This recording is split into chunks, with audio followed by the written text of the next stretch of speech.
Bonjour à tous, bienvenue pour cette deuxième semaine de télé-enseignement.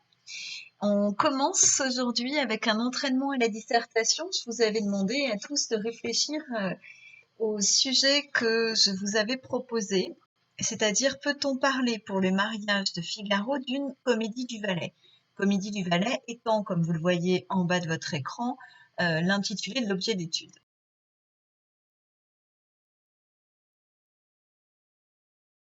Je vous avais demandé donc pour aujourd'hui de réfléchir à ce sujet. Pour ceux qui l'ont fait, on peut continuer. Pour ceux qui sont arrivés à créer des axes et qui ont déjà un petit peu interrogé le, le sujet, vous pouvez continuer la vidéo. Pour les autres, je vous invite à y réfléchir, à essayer de comprendre un peu le sujet, à créer 2 ou 3 axes. Et tous, évidemment, vous êtes face à votre cahier classeur, stylo en main, et vous avez de quoi noter. Donc, je vous laisse interrompre la vidéo pour certains. Pour les autres, vous continuez avec moi. Alors, le sujet. Si on interroge le sujet, on voit bien que les termes qui vont être interrogés, c'est comédie et Valet. Qu'est-ce que c'est qu'une ou que la comédie du Valet? Alors, première chose, je vais m'intéresser au terme comédie. Une comédie dans le sens courant du terme, c'est ce qui fait rire ou ce qui fait sourire. Donc, ce que je vous indique en dessous en blanc. En jaune, c'est toutes les interrogations qui vont naître de ma première définition. Donc, ça veut dire que Figaro serait le maître du jeu comique dans cette pièce. Est-ce que c'est bien le cas? Est-ce qu'il y a bien une intention même comique dans la pièce? Est-ce que Figaro en est le meneur de jeu? Est-ce qu'il y a d'autres personnages d'égale importance? Donc vous voyez que je procède par ramification, hein, je vais tirer les fils de mon sujet. Deuxième sens du mot comédie, c'est le sens théâtral du terme, le sens littéraire. Et la comédie, je le rappelle, c'est une pièce qui est régie par des règles précises, c'est-à-dire un cadre familier, donc des problèmes familiers, intimes, de petite ampleur, un personnel bourgeois ou roturier, la volonté de corriger les mœurs et une fin marquée par la réunion du groupe. Et là aussi, je vais tirer un petit peu les fils. Alors, est-ce que ça veut dire que Figaro, c'est le maître du jeu d'une pièce, pardon, dont on peut dire qu'il s'agit d'une comédie? Est-ce que le mariage de Figaro, c'est bien une comédie? Est-ce que ça peut être autre chose qu'une comédie? Et puis, dernière étape de mon questionnement, je vais m'intéresser au terme valet. Est-ce que Figaro, c'est bien un valet? C'est quoi un valet? Est-ce que c'est bien l'emploi de Figaro que d'être un valet? Et est-ce que c'est important dans la pièce, son statut social? Est-ce que c'est important qu'il soit un valet? Est-ce que c'est bien la comédie d'un valet, d'un personnage qui a cet emploi-là? Une fois ces étapes terminées, il convient de créer les axes. Alors là encore, pour ceux donc qui ont réfléchi déjà à la question, vous continuez. Pour les autres, même chose, je vous demande d'y réfléchir, de prendre le temps de vous confronter à l'exercice et ensuite vous allez voir ce que je propose. Donc ce que je vous propose, c'est un plan un peu particulier. C'est pas un plan dialectique, je vais pas dire oui, non, et puis envisager les choses autrement. Je vais m'emparer d'un plan thématique en fonction des trois remarques que j'ai faites précédemment concernant les 2 définitions de la comédie et la question du valet. Et à chaque fois, à l'intérieur, je vais affirmer une chose et la nuancer. Premier axe que je propose, est-ce que le mariage de Figaro est bien une œuvre comique dans laquelle le valet est le meneur de jeu? Donc là, je m'appuie sur la définition courante de la comédie. C'est quelque chose qui fait rire. Deuxième axe que je choisis, est-ce que c'est bien, le mariage de Figaro, une comédie au sens littéraire du terme, c'est-à-dire une pièce de théâtre avec des règles bien particulières? Et enfin, troisième axe, est-ce que Figaro est un valet? À l'intérieur de chaque acte, une fois que je les ai construits, je vais construire, vous commencez à avoir l'habitude, je l'espère, je vais construire des paragraphes, c'est-à-dire des arguments. Je reprends mon premier axe. Est-ce qu'on est bien dans une œuvre comique où Figaro jouerait le rôle premier? Bien sûr que c'est une œuvre comique dans laquelle Figaro s'amuse, et il se fait metteur en scène, il se fait meneur du jeu, c'est donc bien la comédie du valet, mais c'est aussi une œuvre dans laquelle il n'est pas le seul maître du jeu. Donc c'est une comédie qui dépasse simplement le valet. Mon deuxième axe, est-ce que le mariage de Figaro, c'est bien une comédie théâtrale? qui mettrait en scène un valet. Ben oui, bien sûr que c'est une comédie qui met en scène un valet, c'est assez traditionnel. Et pourtant, cette comédie s'éloigne de la comédie. C'est ce qu'on a vu dans les séances précédentes, hein. Elle emprunte à d'autres genres. Vous vous souvenez, on avait parlé de porosité générique. Et elle va transformer, ce faisant, Figaro en autre chose qu'un personnage de comédie. Donc, on n'est plus vraiment dans la comédie du valet, ni dans la comédie tout court. Et enfin, troisième axe, est-ce que Figaro est bien un valet? Bien sûr qu'il s'agit d'un valet de comédie du XVIIIe, avec les particularités des personnages de comédie, des valets de comédie de ce siècle-là. Mais c'est aussi un personnage romanesque qui n'a pas grand-chose à voir avec un valet. Une fois que j'ai construit mes axes, mes arguments, il me reste à aller chercher dans l'œuvre de quoi alimenter ma réflexion. Je m'empare donc du premier axe. Si le mariage de Figaro est bien une œuvre comique dans laquelle le valet est le meneur de jeu, je reprends mes deux paragraphes, mes deux arguments, et je vais aller chercher dans l'œuvre des passages qui peuvent illustrer mon propos. Pour prouver qu'il s'agit bien effectivement d'une œuvre comique dans laquelle le valet est le meneur de jeu, je peux penser à la tirade du Goddam, dans laquelle Goddam devient le fond de la langue anglaise selon Figaro. Je peux penser aussi à la scène 11 de l'acte 1, dans laquelle Figaro dit à Chérubin et à Basile « Ne faisons pas comme ces acteurs qui ne jouent jamais si mal leur rôle, que le jour où la critique est le plus éveillée. » Il ajoute ensuite, d'où mon lapsus, il faut savoir ses rôles ou sachons bien nos rôles. Donc vous remarquez qu'ici, Figaro emploie un lexique qui est lié au monde du théâtre, les acteurs, la critique, le verbe de jouer.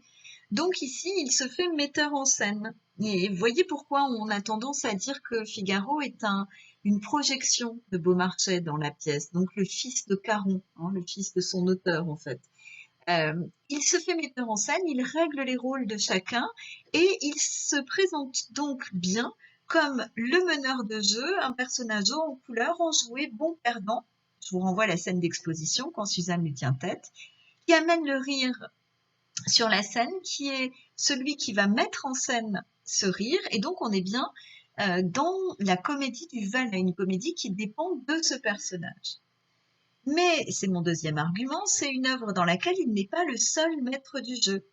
Et je pense notamment à la fin de la pièce. À partir de l'acte 4, Figaro, à partir du moment où il a retrouvé sa maman et où il sait qu'il pourra épouser Suzanne, il est évincé du projet des femmes, elles vont le tenir à l'écart. Et quand vous pensez à l'acte 5, à l'enchaînement des scènes 7 à 13, il est un dupe de leur ruse. Au même titre que le conte, il va être roulé dans la farine par les deux personnages féminins qui deviennent donc les meneuses de jeu. Donc il n'est plus question de la comédie du valet, mais d'une comédie de plusieurs personnages. Et donc on peut aussi remarquer, toujours pour défendre cette idée qu'il n'est pas le seul maître du jeu, que la comédie ne dépend pas que de lui, le fait qu'il n'est pas le seul personnage à faire preuve d'esprit. Et je pense à ce mot très drôle de Suzanne qui, au moment où la comtesse va recevoir Chérubin, la comtesse est troublée, Suzanne le voit, la comtesse lui dit « recoiffe-moi donc » et en même temps elle dit à Suzanne « bon d'accord, je vais le recevoir ce jeune page, je vais le gronder de venir me voir ainsi ». Et comme elle lui demande dans le même temps de la coiffer, Suzanne lui dit Madame le grondera bien mieux ainsi. Évidemment que ici il y a une ironie qui fait que ce personnage est capable du même esprit que Figaro. La comédie ne dépend donc pas uniquement du valet. Est-ce que le mariage de Figaro, c'est bien une comédie au sens théâtral du terme? Je reprends mes deux arguments. C'est une comédie, mais pourtant. Premier argument, c'est une comédie. Alors là, c'est pas très compliqué. On parle du comique. Alors, on l'a déjà mentionné plus haut, donc on s'y attarde pas. Mais par contre, vous voyez que ce comique permet de faire la transition entre les deux axes. Donc, il me donne peut-être une idée de ce que je pourrais faire comme transition entre mon grand 1 et mon grand 2. Vous mentionnez aussi le conflit du maître et du valet. Alors, c'est un thème récurrent de la comédie. Et ici, il est représenté ce thème récurrent par le fait que le maître et le valet vont s'affronter autour d'un même objet de désir, Suzanne. Donc on se retrouve encore une fois dans une comédie, effectivement, au sens propre du terme, et notamment, pardon, je ne l'ai pas signalé, mais c'est évident, le fait qu'il y a un valet sur la scène qui a un rôle important. Et puis enfin, la fin, bien sûr, qui est marquée par la réconciliation du groupe. On peut penser au moment où, dans la scène finale, tous les personnages parlent ensemble, parlent de concert. Vous avez dans les didascalies ensemble. Et ce ensemble, il signifie, au-delà de la voix qui se fait dans le même temps, le fait que le groupe est réconcilié, qu'on s'est réunis dans cette fin et que la fin est donc heureuse. Oui, mais c'est une comédie qui s'éloigne de la comédie. Et là, on revient sur ce qu'on a dit précédemment, c'est-à-dire la tragédie qui est très présente dans l'œuvre. On revient sur le choix du thème de l'inceste. Le mariage entre Figaro et Marceline, c'est un inceste. Et cet inceste pèse sur toute la première partie de la pièce. Évidemment, il n'est pas sans évoquer cet inceste, le mythe d'Oedipe et les tragédies qui s'en sont inspirées. Donc, il va entraîner le monologue de Figaro, le fameux monologue, dans lequel celui-ci, Figaro, va prendre des allures de héros tragiques. Et ce héros va lutter, alors je vous donne quelques billes en quelque sorte pour attaquer le travail du monologue de Figaro. Il va lutter contre un Fatum, que j'aurais dû mettre en italique, Fatum qui est évidemment le même que celui du héros tragique, à ceci près que celui du héros tragique est lié à divin en quelque sorte, et que ici c'est un fatum social qui pèse sur le personnage. Et enfin, quand je veux prouver que la comédie s'éloigne de la comédie, je peux faire référence encore une fois à la scène 4 de l'acte 2, donc la comtesse Chérubin, la fameuse romance, et au fait que celle-ci doit être mise en scène, dit une didascalie, comme la belle estampe d'après Van Loo. Donc on emprunte ici à l'art pictural. Je continue à me demander si c'est bien la comédie du valet, en me demandant si même Figaro est un valet. Avec mes deux arguments, c'est un valet de comédie du XVIIIe, mais aussi un personnage romanesque. Un valet de comédie, bah oui, c'est un roturier, un valet, il est au service d'un grand qu'il nomme Monseigneur, c'est un signe de déférence. On peut repenser à la scène d'exposition qu'on a étudiée ensemble, dans laquelle Figaro travaille à une occupation qui est celle d'un valet et il a lui-même en tête le fait de bien servir son maître. Vous vous souvenez du crack, du zeste, il faut faire vite quand le maître appelle, donc Figaro est bien un valet. Et c'est un valet du XVIIIe, c'est-à-dire qu'il est nourri de pensées révolutionnaires, pensées qui ne sont pas très originales dans cette période qui précède de peu la Révolution. C'est tout le sens du monologue que de questionner et de mettre en valeur le statut social du personnage. C'est bien une comédie du valet dans la mesure où son statut de valet a de l'importance. D'où les nombreuses maximes à portée politique qui émaillent son discours, dont la plus célèbre sans doute est « Qu'avez-vous fait pour tant de bien? Vous vous êtes donné la peine de naître et rien de plus, tandis que moi, morbleu », où là vous voyez bien que le valet s'oppose, il se met en relation, met en comparaison avec son maître, et que il faut être un valet du XVIIIe pour le faire, il gagne finalement la partie dans cette comparaison, puisque la comparaison aboutit à tandis que moi.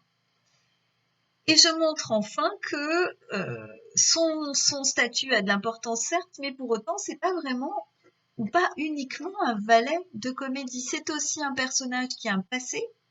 Il existait donc d'abord le passé que lui confère la pièce Le mariage de Beaumarchais, puisque il a été abandonné par ses parents, enfin il a été perdu par ses parents et pas abandonné, mais il les retrouve. Et puis un personnage qui a un passé aussi parce que il existe déjà pour les spectateurs du XVIIIe. Beaumarchais a écrit une première pièce, Le Barbier de Séville, dans laquelle on trouvait à l'époque le comte, Rosine et Figaro. Ce qui veut dire que c'est un personnage qui existe dans le temps et presque dans un temps qui est celui du spectateur. Il vieillit en même temps que ses spectateurs et en même temps que l'auteur. Donc, évidemment que ça, c'est quand même pas tout à fait ce qui fait de lui un valet de comédie. Ensuite, c'est un personnage qui s'apparente, on l'a vu, au héros picaresque. Hein, pensez aux fonctions, aux emplois qu'il a occupés. Il a été vétérinaire, il a été auteur, il a été barbier. Tout ça, c'est pas un valet. C'est un personnage qui a de l'instruction, qui a fait d'autres métiers. Donc, il s'éloigne évidemment de ce qu'on attend d'un valet. Et puis, ça souligne évidemment le manque de volonté de réalisme chez Beaumarchais. Il ne s'agit pas de faire une comédie qui ressemble au réel. Il s'agit avant tout de mettre en scène un héros d'un roman, ou en tout cas qui s'apparente au héros d'un roman initiatique. Et enfin, un personnage tragique. Donc là encore, on ne s'y attarde pas, on l'a dit plus haut. Et nous sommes arrivés au bout de notre construction de plan de dissertation.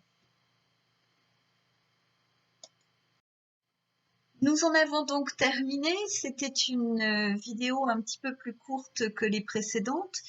Pour les volontaires, pour ceux qui sont pas en retard, qui croulent pas sous le travail, qui ont du temps, qui veulent s'entraîner, qui se sentent pas à l'aise avec la dissertation, mais seulement pour les volontaires. Et ce n'est pas une incitation rhétorique, c'est-à-dire que c'est vraiment si vous avez le désir de le faire, vous pouvez tout à fait rédiger l'un des paragraphes de la dissertation, simplement un paragraphe ou plus, ce que vous voulez, et me le remettre pour correction. Ce que je vous propose, c'est de mettre ceci en commentaire du blog à la suite de l'article du jour, en veillant à demeurer anonyme et identifiable. Ça veut dire quoi? Ça veut dire qu'il faut que je puisse vous reconnaître pour savoir qui a écrit, et il faut aussi que vous soyez anonyme parce que il ne m'appartient évidemment pas de vous inciter à faire circuler vos noms et vos prénoms sur Internet.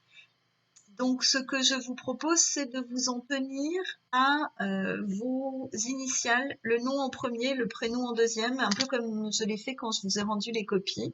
Voilà. Donc, vous pouvez ou ne faire ou ne pas faire vraiment sans incitation, ni dans un sens ni dans l'autre.